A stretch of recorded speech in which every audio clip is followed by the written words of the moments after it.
Have you wondered what would happen if you stop using the puddle jumper, but you're feeling a little nervous, overwhelmed? You're in the right place. Today, I want to share with you a few client testimonials of how they made small wins that end up making huge progress for their swimmers. I'm Amanda from Sunshine Swimming, and I've taught for nearly 15 years, and I've helped many families transition out of the puddle jumper into real swim lessons and learning real swim skills and water safety skills. And the best part is you don't need a huge pool. You don't even need a pool, even though you do need to have access to water. You just need to be consistent and committed and practice, and you will see the payoff 10 times. You don't even have to be an expert. You just have to be committed to learning and practicing with your swimmer, and you will see huge results.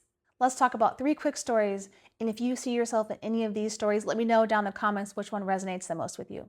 One of my clients was 2 years old, and she loved being in the pool with a puddle jumper because her face would never get in the water. She would get in the water and she would bob and her head would stay out and just bob and bob and bob. But the second you try to get water on her face or she went under, she was not having it. So instead, they tried the simple routine of counting to 3 in the bathtub every night. So they would count to 3 and slowly pour water on her face a little bit at a time.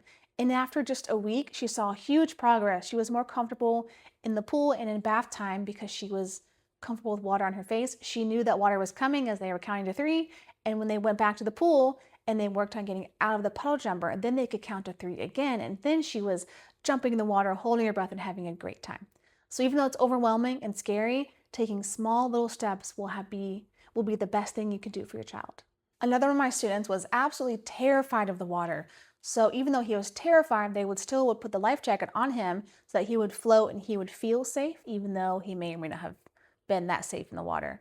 So what they did instead was they would take the puddle jumper off of him, and now he was still terrified if they went too far in the middle of the pool because he thought he was going to drown without his life jacket on. So what they did instead is they did shallow water play. So instead of making him swim and going in the pool, they would simply just sit on the steps. They start on the first step, then they work down the second step, and then work down to the third step. These really small baby steps made a huge difference. Instead of just forcing him and making him go swim, they worked at his pace and it paid off 10 times.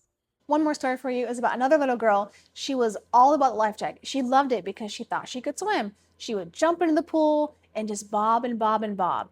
But if they took the puddle jumper off, she would jump in the pool, bob, and not bob back up. So instead what they did is they tried another really small win, and a small tactic is that dad would go into the pool and she would jump into the pool. He would catch her, hold her flat horizontal in the water, and hold her while she splashed her toes back to the edge.